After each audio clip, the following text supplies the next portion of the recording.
അസ്സലാമു അലൈക്കും വറഹ്മത്തുള്ളാഹി വബറകാതുഹു. അള്ളാഹുവിൻ്റെ ഹബീബ് മുഹമ്മദ് മുസ്തഫ സല്ലല്ലാഹു അലൈഹി വസല്ലമ തങ്ങൾ പറയുകയാണ്, നിഅമതാനി മഗ്ബൂനും ഫീഹിമാ കസീറും മിനന്നാസ്. രണ്ട് അനുഗ്രഹങ്ങളെക്കുറിച്ച് മനുഷ്യന്മാരെല്ലാം വിസ്മരിച്ചിരിക്കുകയാണ്, പാഴാക്കിക്കളയുകയാണ്. അതിനെക്കുറിച്ച് അവർ സ്മരിക്കുന്നതേയില്ല. ആ അനുഗ്രഹങ്ങൾ അവർക്ക് വലിയ നിഅമത്താണ്, പക്ഷേ അവർ അതിനെക്കുറിച്ച് ചിന്തിക്കുന്നത് പോലുമില്ല. ഏതൊക്കെയാണ് അനുഗ്രഹങ്ങൾ? അള്ളാഹുവിൻ്റെ ഹബീബ് പറയുന്നു, അന്നിഅമതാനി, ആ രണ്ട് അനുഗ്രഹങ്ങൾ, അസ്സിഹ്ഹത്തു വൽ ഫറാഗ്, അവരുടെ ഒഴിവു സമയങ്ങളും അതുപോലെ തന്നെ അവരുടെ ആരോഗ്യവുമാണ്.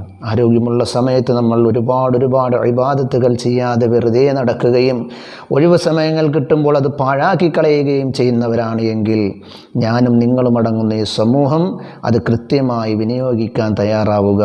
അല്ലാഹു തആല തൗഫീഖ് നൽകി അനുഗ്രഹിക്കുമാറാവട്ടെ.